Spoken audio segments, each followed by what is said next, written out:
Tema de hoje: Deus é nosso refúgio. Deus é nosso refúgio. Em tempos difíceis como este, o que fazer? Deus é nosso refúgio. Tanta dificuldade, tanta enfermidade, tantas lutas que nós estamos passando, pessoas tirando a própria vida, pessoas desistindo de viver, quantas pessoas hospitalizadas, o caos no sistema de saúde. Se os políticos investissem o dinheiro que é destinado para a saúde no nosso país, nós não estaríamos vivendo essa crise de falta de leitos, de funcionários e tal. Mas eles não investem. Saúde não dá voto, o que dá voto é ponte, o que dá voto é as outras coisas que eles gostam de fazer para aparecer. Então, no meio dessa crise, dessa dificuldade, dessa luta que nós estamos vivendo, o que a gente pode fazer? A gente estudou aqui quinta-feira passada sobre equilíbrio. A gente precisa ter equilíbrio. A gente está vivendo essa situação por falta de pessoas equilibradas. O que tem de pessoas desequilibradas no nosso tempo é terrível. E por causa desse desequilíbrio nós estamos vivendo essa situação.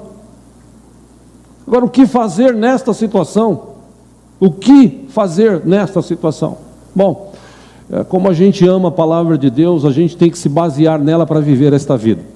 E eu quero ler um salmo com os irmãos, muito conhecido, salmo de um dos filhos de Corá, Salmo 46. Quero ler com os irmãos, você que trouxe a sua Bíblia, que fala exatamente sobre isso que nós vamos estudar nesta manhã.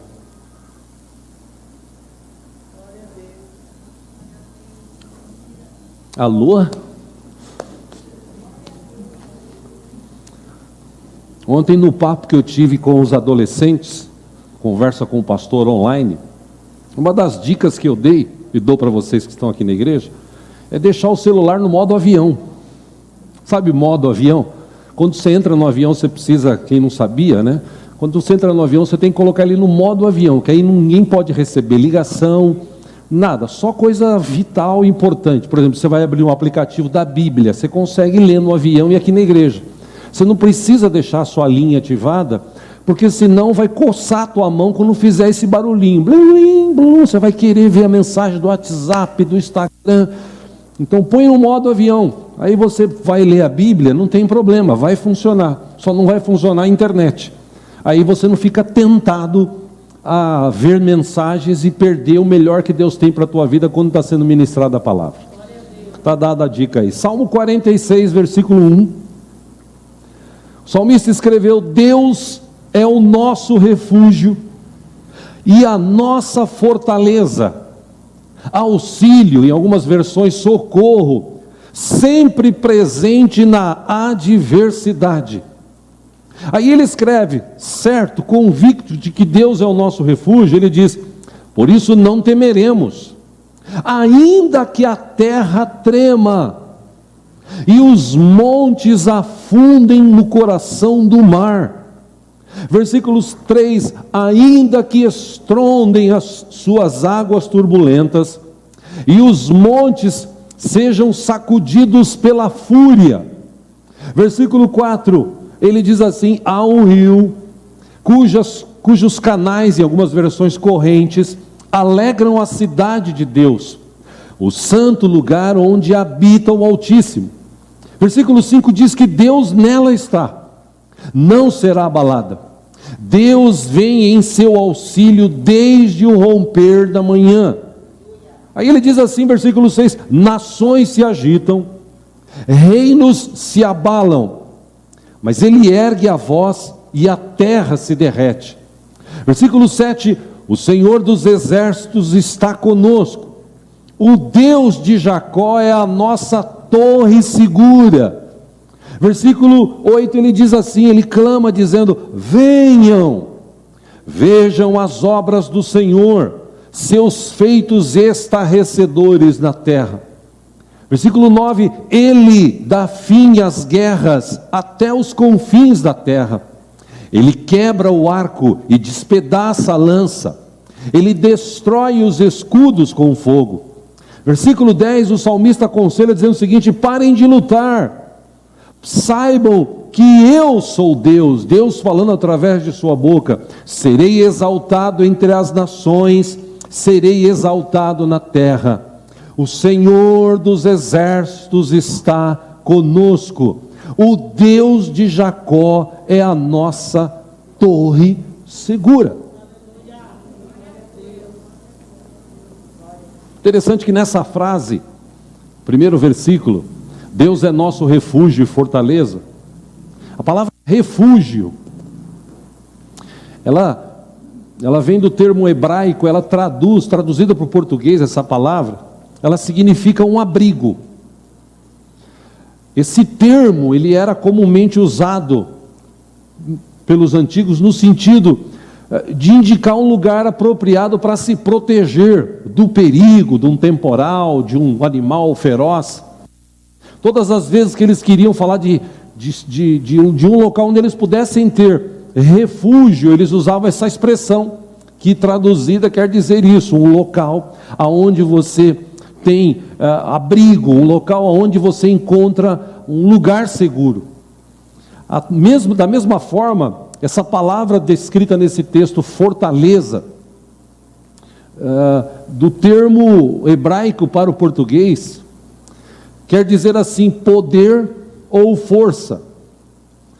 A ideia que transmite da língua hebraica, que eles gostariam de transmitir, quando foi escrito esse texto, é de encontrar um lugar forte, de encontrar um lugar firme, um lugar que prevalece. E quando a gente fala de Deus, Deus é o nosso refúgio, Ele é o nosso lugar forte, Ele é aquele que nos fortalece, Ele é aquele que nos abriga, Ele é aquele que nos ajuda.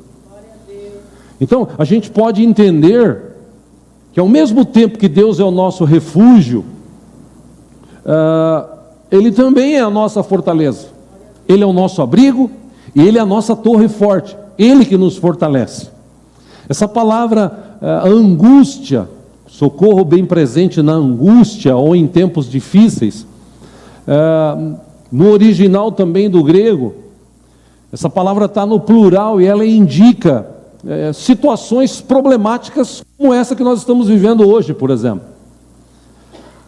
Essa palavra angústia do hebraico também ela pode ser traduzida como dificuldade, como aflição. Então, em outras palavras, o salmista está querendo dizer para mim, para você, que quando nós estamos em situações difíceis, quando nós estamos vivendo situações que são difíceis até de se escapar, quando a gente está num verdadeiro beco sem saída, o que a gente faz? A gente não olha para a dificuldade, a gente olha acima da dificuldade, a gente olha para Deus. E aí a gente entende que Deus é o nosso refúgio e fortaleza, socorro bem presente na angústia. Quanto a gente tiver nesse mundo, irmãos, e daqui para frente, a tendência é a gente viver coisas semelhantes, talvez até piores. Eu não sou aqui o anunciador ou o pregador das desgraças, mas a Bíblia diz que tempos difíceis viriam e esses tempos provavelmente vão continuar. Nós vamos ter que nos adaptar a estas situações. Nós não estamos livres dessas adversidades. Todavia, como cristãos, a gente tem que crer em Deus, e agora é a hora da gente mostrar a nossa fé. Como a gente canta aqui, cada vez que a minha fé é provada, o que acontece? É uma chance que Deus nos dá de viver um pouco mais, de expressar mais esta fé, de viver essa vida diferente. Então, como Ele é a nossa fortaleza, Ele é o nosso escudo, a gente precisa aprender a confiar nele. A gente precisa aprender a ter um relacionamento com Ele. Foi parte também de algo que ontem Deus nos permitiu, foi um momento muito bacana com os adolescentes, com alguns jovens, porque a gente teve a oportunidade de falar exatamente isso, de ter esse contato, esse relacionamento com Deus, essa dependência. Até me perguntaram, por que a gente tem que orar, se Deus sabe de tudo? Bom, e Ele sabe de tudo mesmo, então por que a gente tem que orar? Para que nós venhamos a crescer, para que nós venhamos a nos fortalecer, para que nós nos aproximemos de Deus e confiemos que Ele vai sempre nos dar o escape. E se Ele não der o escape, se acontecer o pior, ainda assim, se nós estivermos firmes com Ele, nós vamos estar na glória, na presença de Deus e vamos passar a eternidade com Ele, ponto. A gente precisa, eu falava isso para um jovem na sexta-feira, falava isso para uma pessoa na sexta-feira, ele disse assim, poxa, eu pensei que eu ia morrer, estava com uma enfermidade, com outra, com Covid, e ele falou, poxa, eu pensei até que dessa eu ia, acho que era até melhor. Eu falei, não é melhor você ir. Se você tivesse que morrer, foi a mesma coisa que eu falei para o pastor Bob, se você tivesse que morrer, você já tinha morrido. As coisas que você passou, você já tinha morrido. Agora, por que você não morreu? Porque Deus ainda tem propósito para a tua vida, Ele vai usar a tua vida para abençoar muita gente. E eu falei para esse rapaz na sexta-feira, eu falei, agora você precisa acordar, despertar. Você não venceu? Venci sim, então agora é hora de você se recuperar, é hora de você constituir família, é hora de você receber Jesus como Senhor e Salvador, porque você já conhece melhor do que muita gente, é hora de você viver uma nova vida, ponto. Aproveite a oportunidade que Deus te dá, não são todos que estão tendo diariamente essas oportunidades.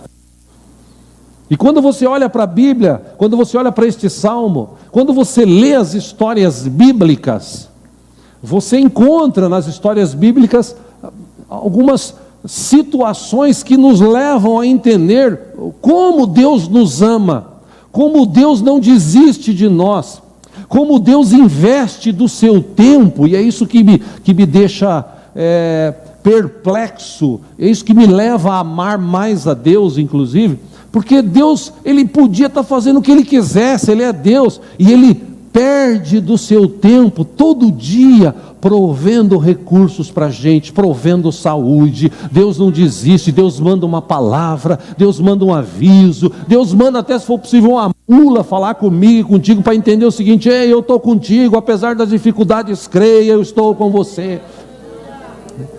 E em tantas histórias bíblicas que a gente lê isso, uma delas eu gostaria de ler com os irmãos.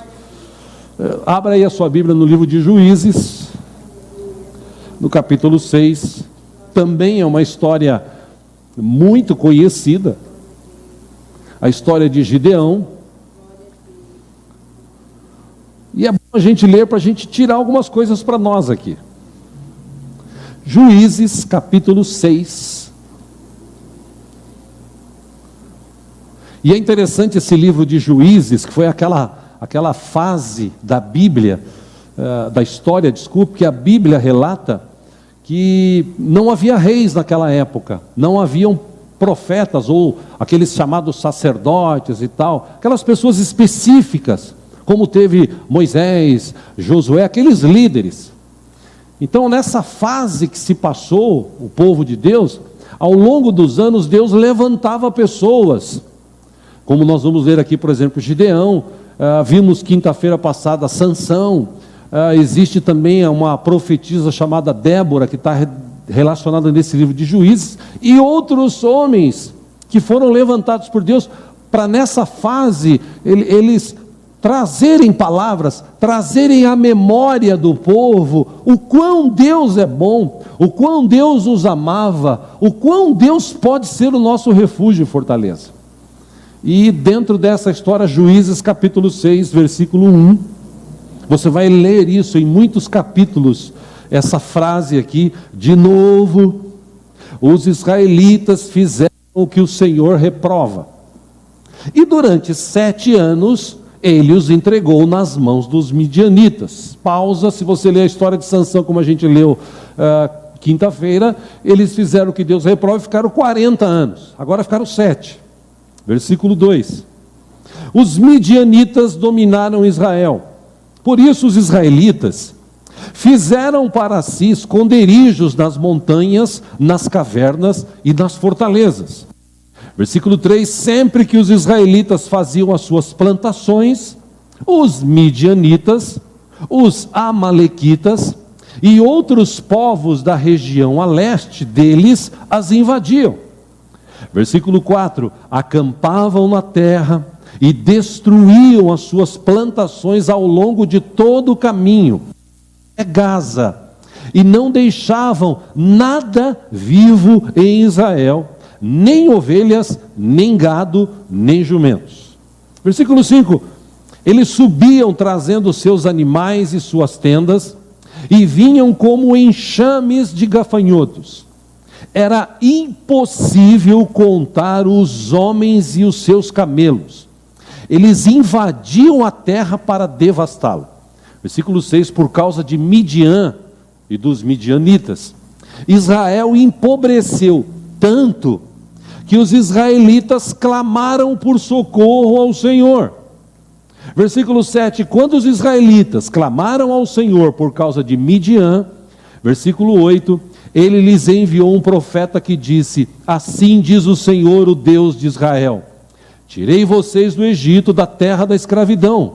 Versículo 9: eu os livrei do poder do Egito e das mãos de todos os seus opressores. Expulsei-os e dei a vocês a terra deles.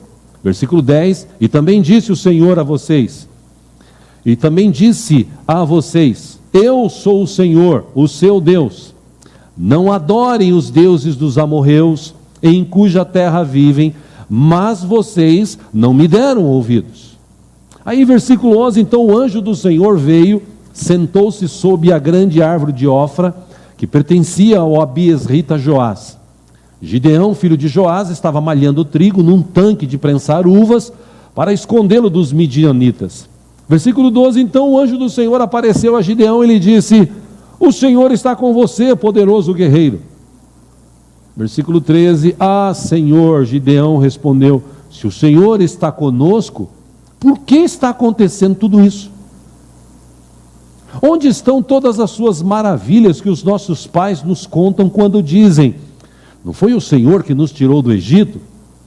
Mas agora o Senhor nos abandonou e nos entregou nas mãos de Midian. Versículo 14: o Senhor se voltou para ele e disse: com a força que você tem, vá libertar Israel das mãos de Midian. Não sou eu quem o estou enviando? 15: Senhor, respondeu Gideão, como posso libertar Israel? Meu clã é o menos importante de Manassés, e eu sou o menor da minha família. 16 agora, versículo 16 e último desses que quero ler. Eu estarei com você, respondeu o Senhor, e você derrotará todos os midianitas como se fossem um só. Só até aí. Irmão, só esse primeiro versículo que a gente leu já dá uma mensagem aqui de pelo menos uma hora. De novo os israelitas fizeram o que o Senhor reprova.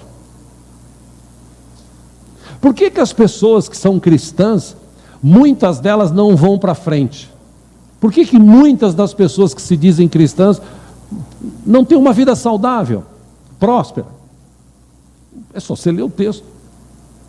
Porque você viu que quando eles começaram a prosperar, quando eles começaram a ganhar dinheiro, comprar uma casa melhor, quando eles começaram a comer melhor, qual foi a tendência deles? E se você ler Juízes, você vai encontrar muito isso. Eles se afastaram de Deus. Sabe o que eles começaram a fazer? A viver os pecados que o povo que estava naquela terra e viveu ali durante anos, e Deus expulsou para dar aquela terra para eles. Eles começaram a praticar os mesmos pecados, as mesmas coisas. E um desses pecados graves era adorar deuses, postes sagrados, deuses e tal. Muita gente hoje que se diz cristã, serva do Senhor, muita gente hoje, quando a coisa melhora, a tendência dele é se afastar. Tipo, eu não preciso mais ir muito na igreja, eu não preciso orar muito mais. Aí quando vem a dificuldade, que é o que acontece na vida da maioria dos cristãos, aí sim ele volta correndo e fala: Senhor, tem misericórdia de nós. Foi o que aconteceu aqui. Eles viram que a situação estava tão difícil. Meus irmãos, eles perderam tudo, eles empobreceram.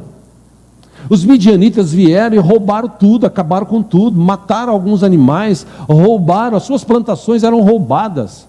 Você já imaginou você plantar algo, ficar ali colhendo, você dando, você ficar ali colocando todos os dias água de alguma forma, você coloca lá, você cria um jeito daquele negócio crescer, dar fruto, e quando começa a dar fruto, vem alguém e rouba tudo, e ainda tira um barato da tua cara. Imagina que situação. Eles começaram a perder muita coisa, ficaram pobres, o texto diz isso.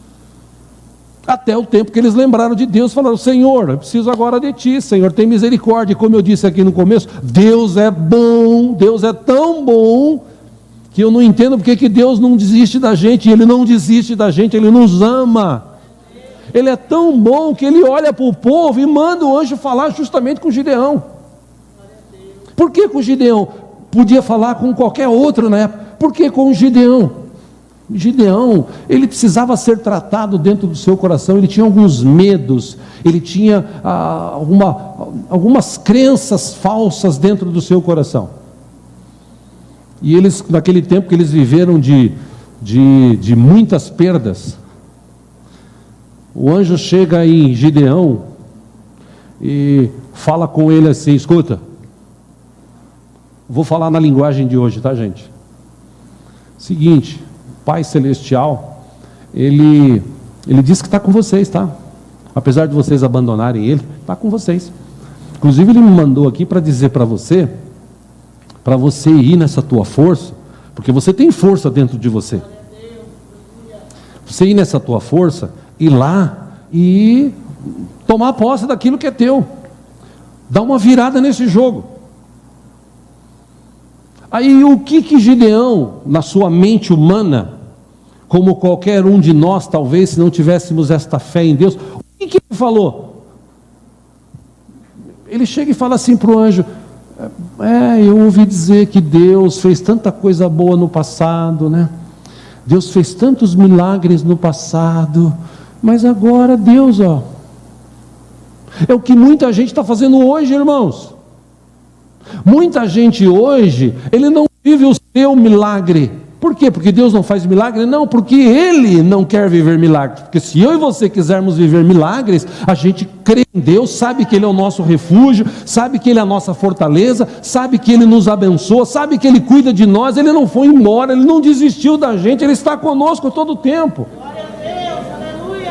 Mas quando a gente se envolve nessa situação, nesse mundo, nessas coisas, qual é a nossa tendência? Falar isso, antigamente eu ouvi falar que Deus fazia tantos milagres, né? Eu vi tantas pessoas serem curadas no passado, hoje não é mais. Eu vi tantos acontecimentos maravilhosos no passado, né? E, por exemplo, Elias fez chover fogo do céu, coisas maravilhosas aconteceram, e hoje não acontece mais, né? Não acontece mais por nossa culpa, porque a Bíblia diz que Deus é o mesmo ontem, hoje e sempre. Ele não muda, Deus é imutável. Aí, quando o anjo insiste com ele, qual é a palavra que ainda está na mente dele? Na mente de um ser humano. O anjo fala para ele assim: escuta, você não entendeu. Você não entendeu. Deus está falando para você ir nessa tua força, ir lá e virar o jogo. Aí ele arruma uma outra desculpa. Ele fala assim: o meu clã, lembra daquelas tribos? É o de Manassés. É o menorzinho. Coitado de mim. E tem muita gente hoje em dia assim: coitado de mim, ó vida, ó dor, por que comigo, meu Deus? Por quê? Irmão, acontece.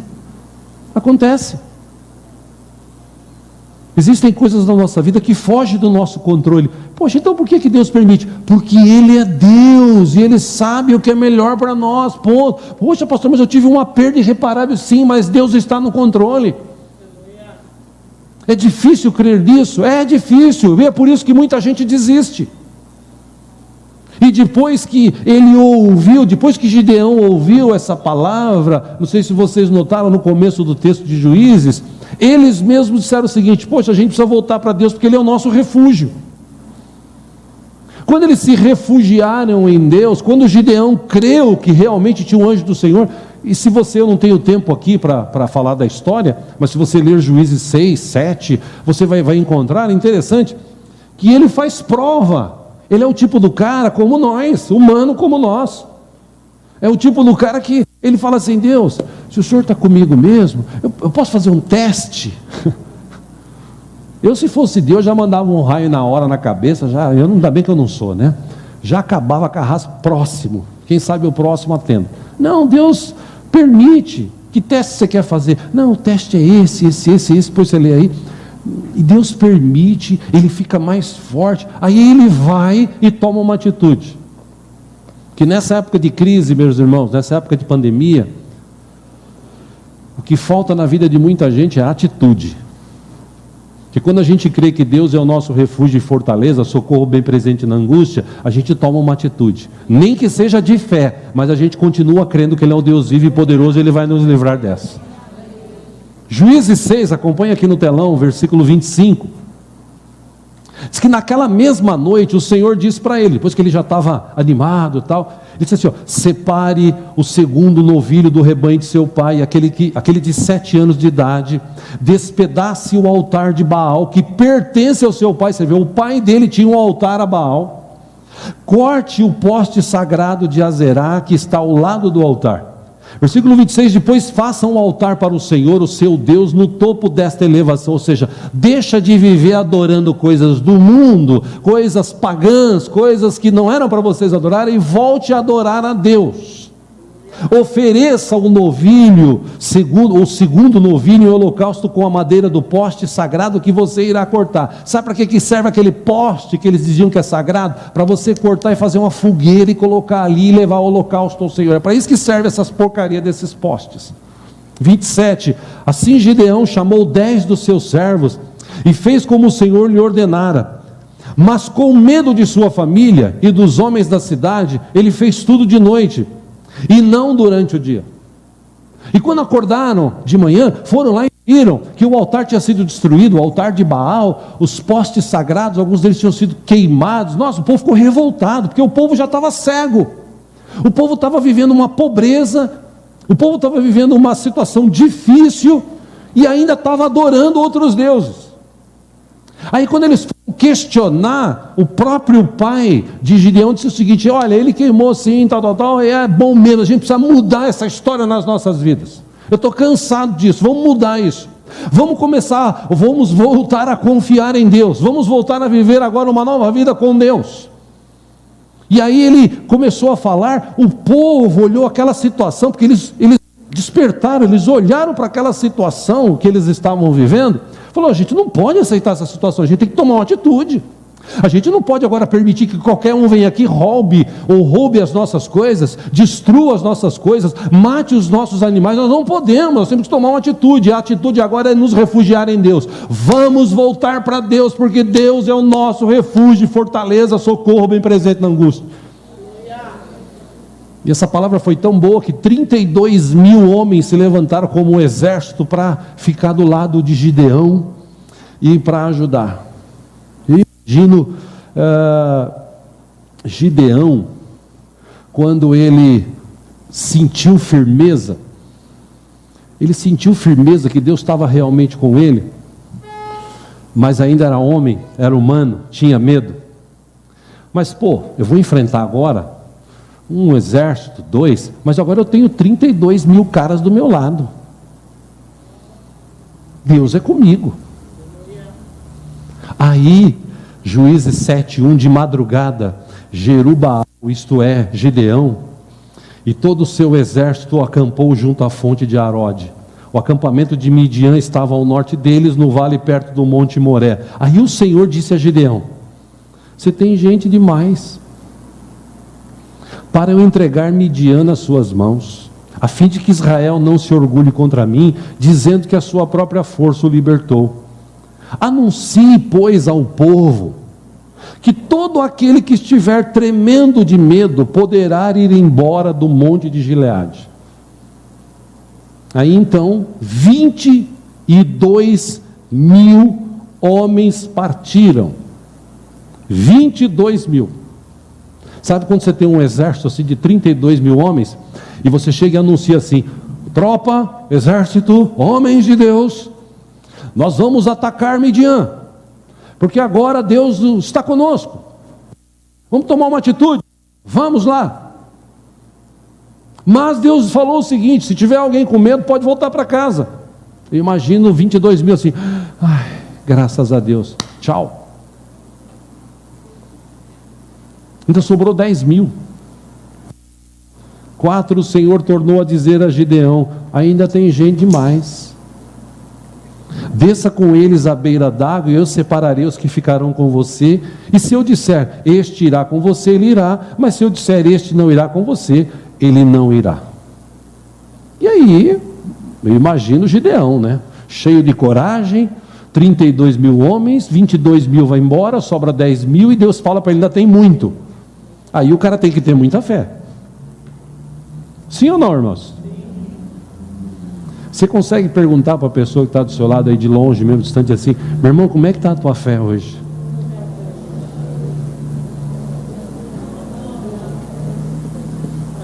Pergunto para você de casa aí: como é que está a tua fé hoje? Capítulo 7, versículo 7, o Senhor disse a Gideão: com os 300 homens que lamberam a água, livrarei você e entregarei os midianitas nas suas mãos. Mande para casa todos os outros homens. Aí 9.700 vai embora, fica só 300. Gideão mandou os israelitas para suas tendas, mas reteve os 300, e estes ficaram com as provisões e as trombetas dos que partiram. O acampamento de Midian ficava abaixo deles no vale. Eu imagino o coração de Gideão preocupado: como é que nós vamos vencer agora? A crise está aí instalada, o exército inimigo está aí, como é que nós vamos vencer? Deus fala para ele assim, versículo 9: levante-se e desça ao acampamento, pois vou entregá-lo nas suas mãos. Versículo 10: se você está com medo de atacá-los, Deus perguntou, né? Se você está com medo de atacá-los, desça ao acampamento com o seu servo Purá. Versículo 11: e ouça o que eles estiverem dizendo. Depois disso, você terá coragem para atacar. Interessante que se fosse talvez Elias, se fosse Eliseu, se fosse José, se fosse até Moisés, provavelmente eles falariam assim: não, Senhor, eu já sei que o Senhor está comigo, eu não preciso ir lá ouvir o que os caras estão falando, porque eu sei que o Senhor está comigo, o Senhor já nos deu a vitória, ponto. Mas como ele era mais humano e precisava ainda crer mais no Senhor, o texto diz: ele e o seu servo Purá desceram aos postos avançados do acampamento. Os midianitas, os amalequitas e todos os outros povos que vinham do leste haviam se instalado no vale. Eram numerosos como nuvens de gafanhotos. Assim como não se pode contar a areia da praia, também não se podia contar os seus camelos. 13, Gideão chegou bem no momento em que o homem estava contando o seu sonho a um amigo. Ele disse assim: eu tive um sonho. Um pão de cevada vinha rolando dentro do acampamento midianita e atingiu a tenda com tanta força que ela tombou e se desmontou. 14, o seu amigo respondeu: não pode ser outra coisa senão a espada de Gideão, filho de Joás, o israelita. Deus entregou os midianitas e todo o acampamento nas mãos dele. 15, quando Gideão ouviu o sonho e a sua interpretação, adorou a Deus. Voltou para o acampamento de Israel e gritou: levantem-se, o Senhor entregou o acampamento midianita nas mãos de vocês. E se você continuar lendo, você vai ver que tiveram. O que eu aprendo com isso aqui, meu irmão? O que nós estamos vendo hoje: Deus é o nosso refúgio. Porque eu estou aqui hoje para falar para você o seguinte, irmão: qual é a situação? A Capetolândia está toda aí fora liberada? Os demônios estão por aí lutando contra nós? Sim, estão. Existem pessoas usadas pelo diabo para trazer aflição para as nossas vidas? Sim, existem. A crise existe sim. Existe dificuldade? Sim. Existe enfermidade? Sim. Mas também existe um Deus vivo e poderoso que tem todo o poder nas suas mãos, que pode mudar a história da nossa vida assim, num piscar de olhos, num estalar de dedos. É nesse Deus que nós cremos, e é por isso que a gente precisa hoje sair daqui com essa fé viva no nosso coração. Se você Está vivendo como aquele povo, eu estou pecando aqui, eu minto ali, engano lá, faço isso, aquilo. Sai dessa, porque você está deixando de ser abençoado por Deus pela vida que você está levando. Viva uma vida reta, justa diante do Senhor, você vai ver o que Deus vai fazer na sua vida a partir de hoje. Se você já vive essa vida, creia, Ele é o teu refúgio, a tua fortaleza, Ele vai liberar a tua vida. Eu preciso crer, você precisa crer, o Senhor é socorro bem presente. Irmão, creia, a Bíblia diz isso: não existem impossíveis para o nosso Deus. Se você ler essa história, ela é linda, porque a história diz o seguinte: quando eles começaram, eles não precisaram fazer nada, eles só tocaram a trombeta que eles tinham, só uma música que eles tocaram, um tom que eles entoaram ali, levou os exércitos a ficarem atordoados. É por isso que existe aquele conselho de muitos pastores, teólogos, pregadores, e a Bíblia também nos ensina: quem está triste, cante, exalte ao Senhor.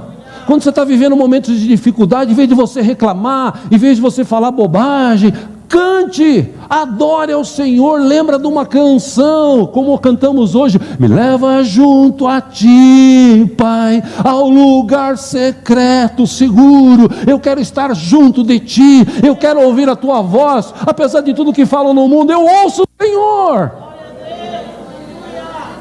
Ou seja, ou a gente vive isso, ou a gente vai viver essa vidinha que muitos estão vivendo: eu vou desistir, eu vou parar de ser crente. E a Bíblia diz que no final dos tempos o amor de muitos esfriará. Que não seja o teu amor, que não seja o meu amor. Ao contrário, que o nosso amor cresça, aumente, que a gente se relacione com Deus cada dia que possa melhor. Por quê? Porque está aí o exército do inimigo, eles estão enfileirados, lutando contra nós, mas maior é aquele que está em nós. Nós temos um Deus vivo, um Deus poderoso que está conosco. Amém, irmãos? Deus é o nosso refúgio, Deus é o nosso abrigo, Deus é a nossa fortaleza. Eu quero encerrar aqui citando alguns textos para trazer no teu coração esse desejo de você sair daqui hoje pisando nas nuvens. Por quê? Porque o próprio Deus está conosco todo o tempo, através do seu Espírito, através de Jesus. Pastor, como é que eu vou vencer essa situação? Eu não sei, mas Deus sabe, e Ele está com a gente. E essa dificuldade, essa crise, como é que eu vou vencer? Não sei, mas uma coisa eu sei: Deus, o Deus do impossível, Ele é o Deus da minha vida. O que precisa acontecer? O que precisa acontecer é eu me aproximar mais dEle, é eu crer mais. Como é que eu creio mais em Deus? Orando, buscando, lendo a sua palavra. De novo cito o tópico, um dos tópicos ontem com os meninos: por que a gente tem que ler Bíblia? Porque a gente tem que ler Bíblia. A gente não tem que. Se você pensar assim: poxa, eu tenho que ler a Bíblia. Eu até brinquei com eles: eu tenho que dar o dízimo, eu tenho que dar oferta, eu tenho que ir para a igreja, eu tenho que orar. Não, você não tem que nada. Papo furado. Então por que você vai para a igreja? Porque eu amo a Deus, eu quero estar na presença dEle, eu quero estar junto com os meus irmãos. Vai ser difícil para a gente 2 semanas aí, tomara que seja só essas 2 semanas, e a gente não pode se reunir mais assim presencialmente. Mas quanto mais eu puder me reunir no futuro presencialmente, vamos aproveitar, vamos estar juntos. Porque quando as brasas estão juntas e o fogo do Espírito vem, o negócio pega fogo e leva a fazer coisas tremendas, maravilhosas. Ou seja, eu e você precisamos despertar para isso. E o salmista agora, o salmista Davi, no capítulo 9 do Salmo 9, versículo 9, ele escreveu: o Senhor é refúgio para os oprimidos, uma torre segura na hora da adversidade. Ele é a nossa torre segura. Você precisa de segurança? Segure-se então na presença do Senhor, creia na presença do Senhor.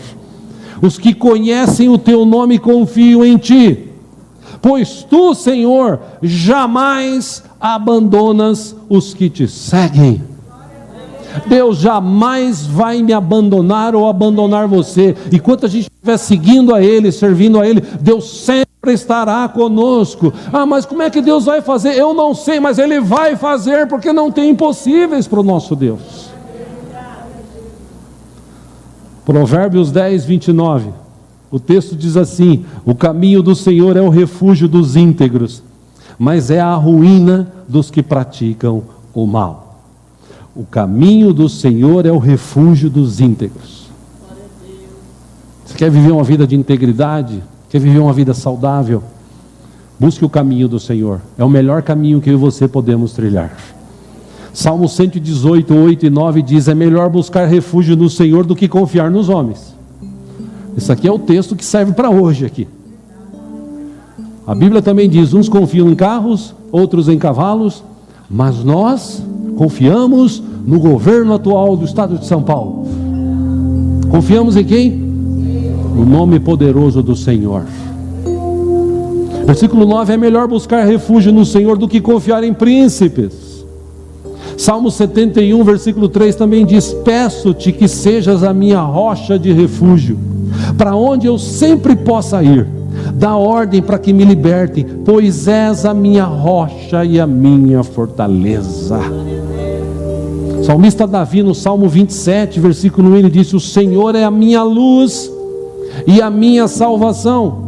De quem terei temor? Das coisas que estão acontecendo, eu não posso temer. Eu não tenho tempo para temer. E se você está com medo, chegou a hora hoje de você falar com Deus, falar assim: Senhor, eu posso fazer uma prova igual o Gideão fez. Eu vou ler lá, depois você lê o que Gideão fez.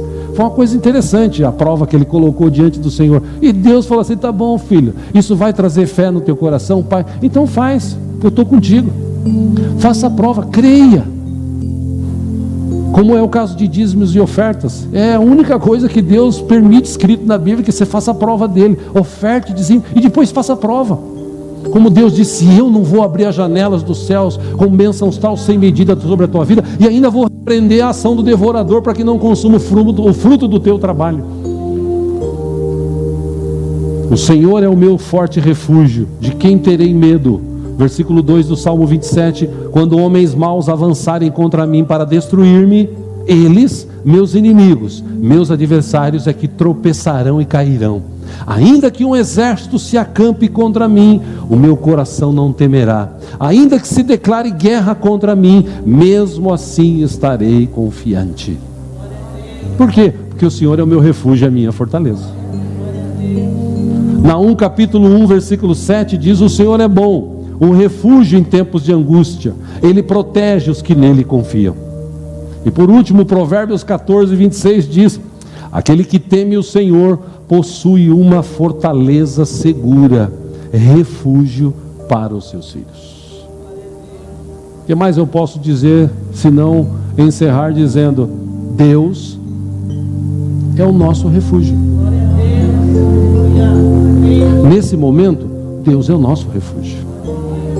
E se nós nos exercitarmos hoje aqui orando, crendo, abrindo o nosso coração, falando com Deus, mas de coração aberto, não aquela oração ritualística, aquele momento que de final de culto, vamos orar para acabar, porque eu não vejo a hora de ir embora, a gente está tentando acabar, já é 11h29, acabar mais cedo. Mas orar e dizer: Senhor, eu entendi. Não é fácil esse tempo que nós estamos vivendo, é difícil. A dificuldade está aí batendo na porta. O inimigo está querendo roubar as nossas coisas, tirar as nossas coisas, tirar a nossa paz, tirar a condição financeira. O inimigo está aí, botando limites para que a gente não passe. Mas é amanhã da gente chegar e falar assim: mas eu ainda creio. O Senhor é o meu refúgio, é a minha fortaleza. O Senhor sabe como é que está o meu coração hoje. O meu coração hoje, ele está assim angustiado. Mas eu quero sair daqui em paz, Deus. Eu quero sair daqui confiante no Senhor. Falta 15 dias, 16 dias para terminar o mês de março. Mesmo tudo fechado, mesmo com toda a dificuldade, eu creio que nesses 16 dias o Senhor vai mudar a história da minha vida. O Senhor vai mandar recursos, eu não sei de onde, mas o Senhor vai mandar, porque o Senhor sabe que eu preciso. E por que eu falo isso, Deus? Porque eu creio que o Senhor é o refúgio e fortaleza da minha vida. Tem fé para isso? Vamos ficar em pé, vamos orar.